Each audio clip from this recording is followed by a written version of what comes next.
Hi. I wanted to tell you a funny story. So I just spent 4 nights in Palm Springs, and they call it's for gays and grays, Yep. and it really is, which is really kind of a nice place for like a woman our age to be around. Like older people, so you feel young, Yeah. and then gays who are just fun and nice and want to. I mean, that's a general, but like they're it's fun. And then there's lots of golfers. Yeah. So I guess there was like some PGA tour thing. And so there was a lot of people that worked on the tour there, like anywhere from like younger guys, some did the flooring, some did the like whatever. So there was lots of like people there as well.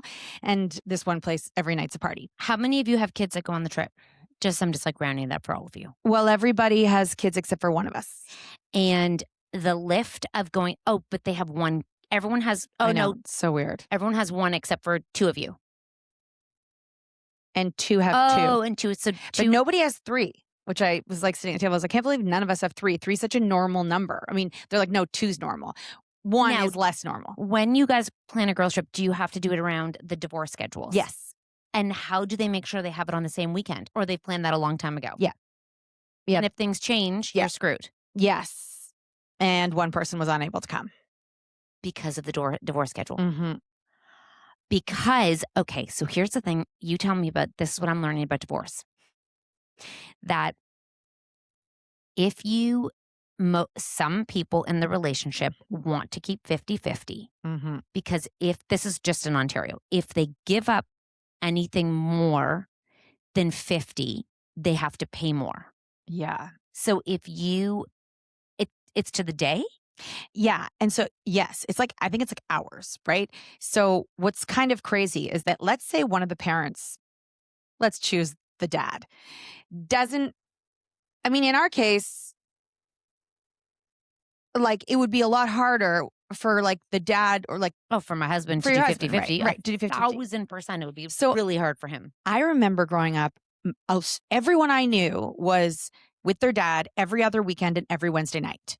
I'd never heard of 50-50 before. Like I didn't know, I didn't know a lot of people. So 50-50 is 3 1 week, 4 1 week, 3 4, 3 4. Or, the way that one of my friends does it is just week on, week off, week on, week off, which makes it easy for the kids because you're not every 3 days or 4 days, you're not moving around. So it's just like Monday to Friday or Monday to Sunday, Monday to Sunday. And then I heard that they don't get to choose till they're like 18.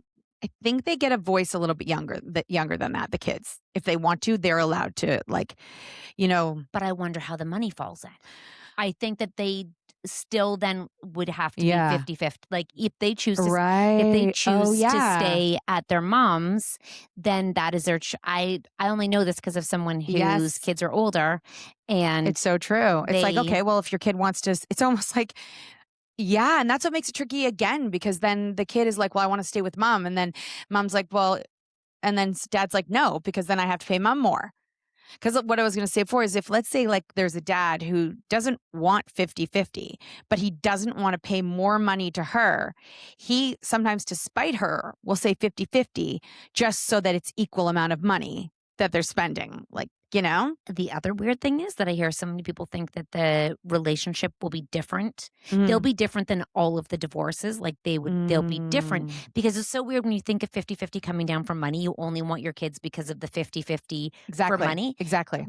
I'm not in that situation. I can't judge. I'm not judging. I don't know what that would be like to have arguments over money and your kids. I know. It's so shitty that they're attached. They become attached, the money and the kids. How do you not have that? Like, how do you extract the money and the kids? Because then it becomes about them having to go so you can get the money. But you might need the money because you're spending on the food while they're there, the transportation. And then there's things like extras where, like, let's say, like you think it's important that your kid has a tutor, or that you think it's important that your does extracurriculars, camp, all that. If he doesn't agree that that's important, he doesn't have to pay. Then I don't think he has to pay. Because it's not essential. So if you want to treat your kid to that, he can say, I'm not going to pay for half that if you want to go ahead and do that for them. Is the best just to buy someone out? No, because then you still have the custody. Yeah, but custody ends. at 18. Yeah. But you still have to go back and forth with the money until they're 18. Yeah. The money. Unless you are just like, I don't care. I'll take my 50. If you don't want them this weekend, I'll take it. I don't want more money. Mm-hmm. Unless it becomes you take advantage of it and then it's inconsistent. Oh my God, you guys, I don't know how you guys do this. That's why I find when somebody actually decides to get divorced, they are so brave. They're so strong. They're, like I know so many scenarios where like the woman is doing it. I don't talk to a lot of guys. You guys know that. So, but like the women are doing it because they want to show, they think they deserve, which they do, a happy life. But also they want to show their children an example of a healthy relationship. So instead of dragging their kids along forever to have married parents, they're doing it for their kids a lot of the time. I actually saw a really nice quote. That was, if you're getting divorced, it's not because you're to say like, we weren't happy, it wasn't working, sort of just like destroys their view of their family. Mm-hmm. You could try instead, you could say, we're doing this so we have a happier family. Mm-hmm. So we're doing this for the betterment of the family, not because rather than making it like about the family not being okay, because they might have been okay. Mm-hmm. So you're telling them we weren't okay. This wasn't okay. And they're like, what the fuck? I was okay. Totally. So to say we're doing this to make the family better is so much healthier for them. And I think it's, as long as somebody isn't leaving somebody out of nowhere, I think that's what everyone's trying to do, is everyone's trying to be happier. I find it so fascinating. Yeah, but like, that's why I think like when a woman makes the decision to do it, I can't, like the bravery of that, knowing that it could be really complicated. It could be really expensive. You could change your lifestyle forever. It could be hard on your kids. I wonder though if they know that until they're in it. And then they're like, holy fuck. Like a lot of women make the decision before they let the men know. They do. They slowly step away. Get your eggs in a row. Get your eggs in a basket. And get your ducks in a row. Thank you. And make sure that the only reason, I know this is because we know some people who are going through it, and know people who've gone through it, and you learn kind of from talking to people, because you really never hear of the ins and outs of how much work has to be done. Mm-hmm. And then we know someone online who's now very vocal about divorce and money, Alana. And she was just saying, she actually now has a platform sort of on divorce and the importance of understanding money and where your money is. And I have to go watch more of her stuff. Not because I'm getting divorced, just because that conversation no one talks about. Yeah. Like about the money aspect of leaving. And she was like, I never knew. I wish I had known before I started this what had to happen, because she's like, it's a disaster. And I guess you don't know who you're divorcing. You didn't marry who you're divorcing. Nope. They're a different person in divorce than they were in marriage. And I have a friend who literally was like, divorcing him would be worse than living with him. That's how bad I know he will be. She already knew, but a lot of people don't know. And I guess they just think, oh, we'll get divorced and that will be it. But you're not. It's forever. And then like someone will be like, we'll just be cool. Like, we don't have to do too much legal stuff around it. We'll just, we're still friends. I'll give you the money. And then all of a sudden, games. Somebody meets somebody gets in their head, and then everything changes and it becomes so much more complicated. I wonder what the percent of totally amicable, like Chris Martin and Gwyneth Paltrow, one. No, I don't know. There gets probably more, but like kind of one. Sort of one per. Yeah. Where it's like flawless, but they're both rich. Both independently wealthy. They both had they co-parented. They co with their partners, their new partners. Like they're very they seem very zen. Yeah. And I think that's very rare. That feels very Hollywood. Yeah. If you will. Yeah, to consciously uncouple, but also that they both had their own independent money. Like I think that it's so sad that money has to get in the way of everything, and it is complicated. And Kat and I came from divorce. We come from divorced families, and we both kind of like we didn't have it in a traditional way where there was a lot of like legal back and forth. Yeah. But it seems like people are, I don't want to say smarter, more educated, more aware now that you have to do the lawyer thing. And if you don't do the lawyer thing, then you're going to get. Chat's not going to do it. Yeah, or use chat for it. But like it has to be legal because otherwise you can't trust that the person's just going to do it. Like just going to be What if you honor their word. have, like a you know what it's called, a prenup? Apparently apparently prenups like are a lot of people like they're kind of null and void because after you've lived together and you've lived in a partnership, it has to go, you have to go back anyways and discuss it. But I guess if it's like family wealth before you were married, you know what I mean? If like someone's really wealthy from the past, Yeah. that the wife doesn't have access to that wealth before, I wonder if divorce or the was husband. different when we were younger versus like when our parents were younger versus now, and if it's more complicated because of how we've progressed. Because I feel like back in the day, it was very much leaned towards the mom and the kids. And moms didn't have as much of a career, so they would give up their career Mhm. for their husband. Mhm. So it was sort of entitled, not entitled, expected. She gave up her career for you. Mhm. You are going to pay her this amount. Where Mm. now I feel like it's much more. I've heard of women having to pay the Mhm. husband, even though Mhm. she's the primary caregiver and Mhm. did all of the mental load and did I everything. think that's a big one right there. I know. Let's take a quick break and talk about that for a second. By the way, neither one of us are getting divorced. I have been talking to a few people going through it in our circle, and But we're just as, getting to that age. and also just as you, someone couldn't go away because of the divorce Mhm. agreement.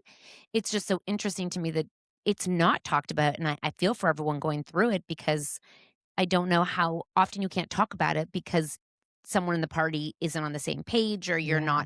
you don't want everyone's opinion, and you're sick of talking about it, but you need guidance, but Yeah. a lawyer might have different advice, and it can be years too. Like it's not just one and done. Like it's not one meeting.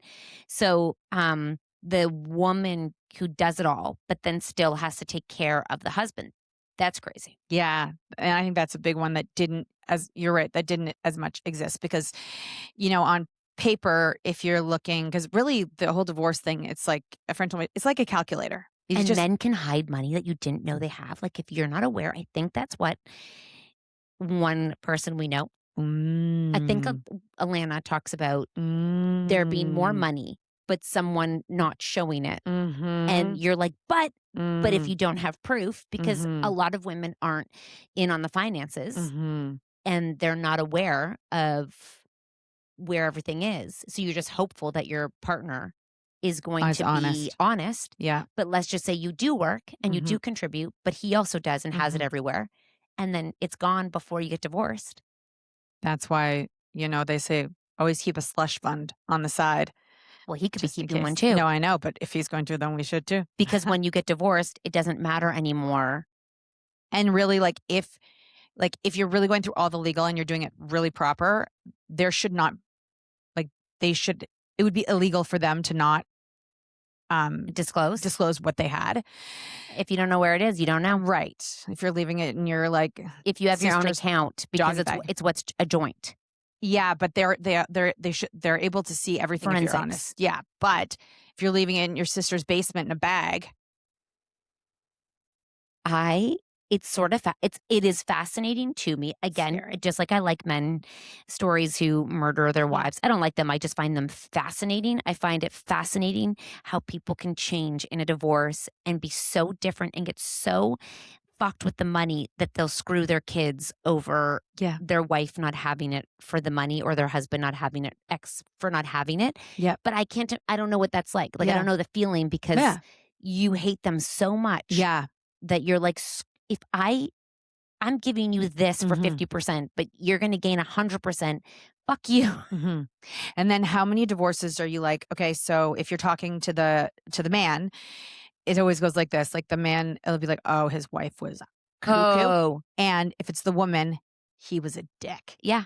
I all the time. It's never like, oh, he's the greatest guy ever. She's the greatest. With like, there's such, like you just hear so much more. He's a dick and she's crazy. He's a dick and she's crazy. It's the older I get, the more it's like you don't have the patience to argue with people because the reality is a reality. It's Mhm. really so fucked up when you realize I'm not going to agree with you. I'm not going to disagree with you. that's your reality. I'll listen to you, but I might not agree with you, but I'm not going to you can't change people's mind, which is so crazy unless they're willing to be reflective and change their mind. But once you realize that that person is actually what they saw and felt based on you don't even know, but it's real because that's what they feel and they see. And then you're like, you could go to a court of law and put it all in front of them. But if you spin it with what they think they saw, then you almost need facts to back it up because it's what they believe. And that's what's so screwed up about any relationship is the intent that you think that comes in with it versus what that person actually intended. And I think of this with text messages all the time. How many times have you read a text message thinking the person is a different way, good or bad? And then you meet them. It's usually you have a better spin on them. Like you hear their voice and it's positive and happy because there's exclamation marks. And then you hear them in real life and you're like, oh, that's not really who you are. But in your head, you've created what you want them to be, but they're not. And like, it again, it's all perspective. It's like feelings. Like when we told our kids, if you're in an argument with someone and you want and you don't want to continue to argue and you want it to be productive, you're going to tell them how it made you feel. It's like, those are my feelings. That's my perspective. That's the way I saw it. That was the lens. And so that's why when people try to convince other people of things, it doesn't matter. Like, it's not my life. It doesn't matter what really happened. It really that happened to you and that happened to them. That's the fact. You saw it this way, they saw it that way. Yeah. How do you move beyond this? I even with like, you know, a lot of people talk about mean girls and girls' friendships and oh my God, we opened this can of worms before. It's not that I don't think that there's mean behavior and mean girls. I absolutely believe people can intentionally be mean, intentionally be bitchy. That's not on the onus of the person who is receiving the meanness. However, if you are in a relationship with that person, a friendship, anything, there's usually two sides and they're feeling something from you, intentional or not. Quiet people are often seen as bitchy. If you don't look at them, they think you're judging them. I'll never forget this. Is like such a pivotal moment to me when I used to work with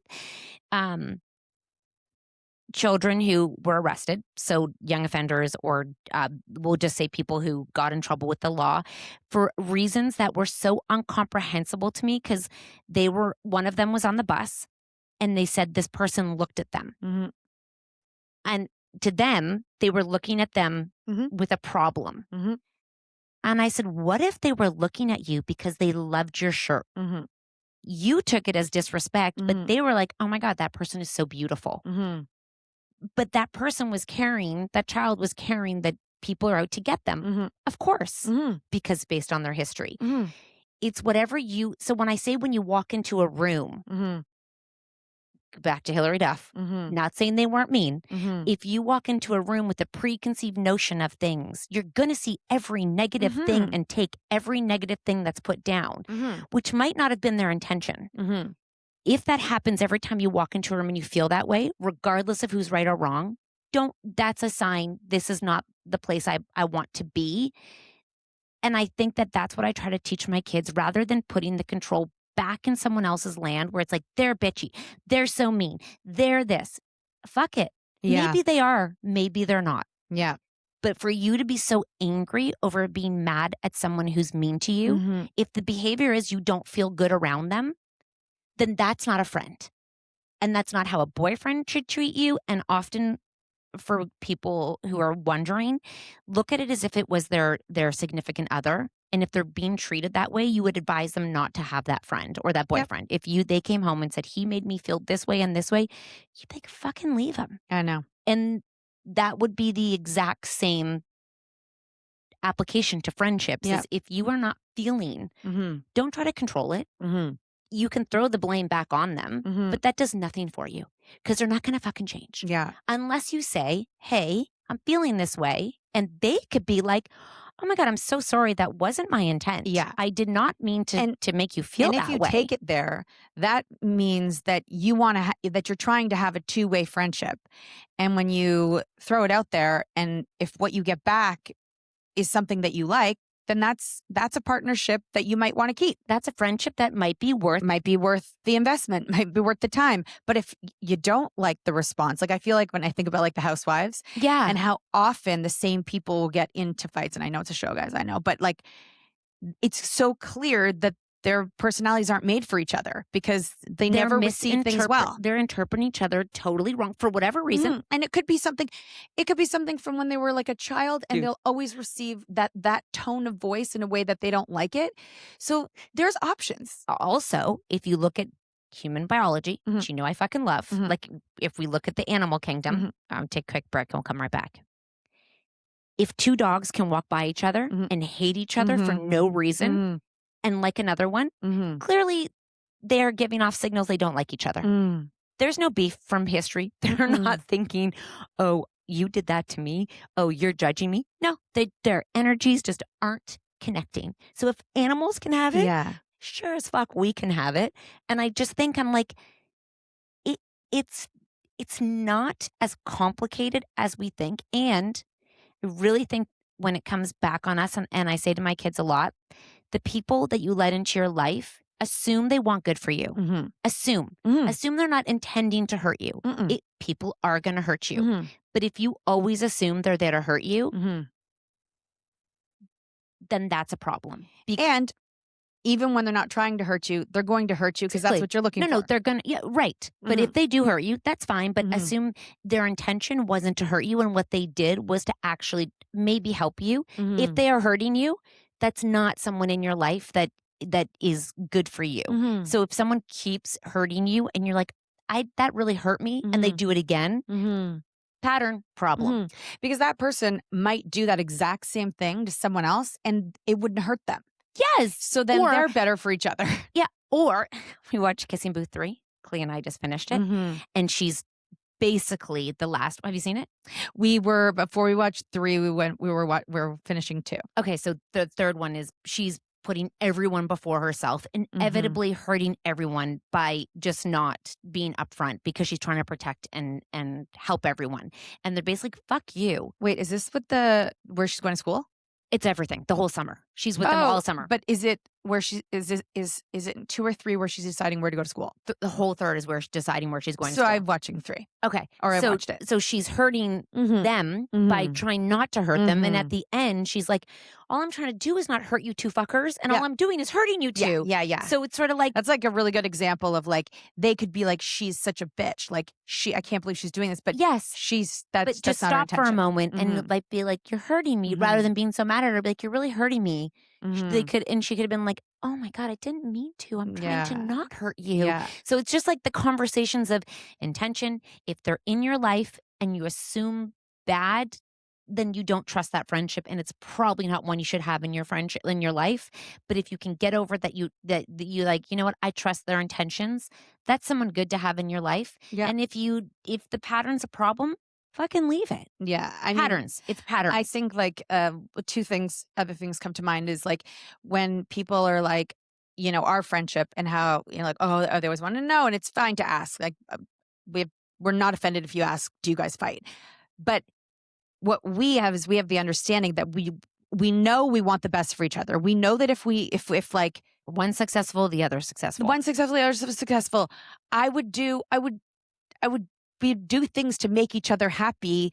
We'd never do something to not make each other happy. Yeah. So like what's the point of arguing about like if you're mad at someone, you're arguing with someone, it's like you must misunderstand each other. It's totally that's the communication, and you're seeing it. I was thinking this morning, you know, when you see comments from people there was the plane crash in Maine. Oh. It was like a private plane crash. It was like 7 people who they took off in the storm and they died. Okay. Lately. I think Friday. Oh my gosh. And people was covering it because they didn't know who was in it and blah, blah, blah. One of the comments is, how stupid are you to take off in a snowstorm? Okay. Number one. Yeah. not helpful. No. Number two, would you say that to someone in real life? Would you look at them and be like, what was that pilot's, who's dead, to their wife? What's that pilot's problem? They would, oh, okay, they have the consequence. They understand. Maybe that wasn't the problem, but that 7 people didn't get on that plane thinking, we're going to put ourselves in really big danger right now. Then I thought that online should have a timer. So if you still want to comment in 3 minutes, if you still really want to comment in 3 minutes, then go ahead. But there's a 3-minute timer. You have to wait. Yeah. If your point is that important, we're just going to time out for a minute. If you think that your voice really needs to be heard, and you're going to say that terrible thing or anything, then because right now the biggest thing is doxing. But it's not doxing if you're public, apparently. So if you go and comment something terrible and someone goes and finds you and then puts it online, it's not doxing if you're private.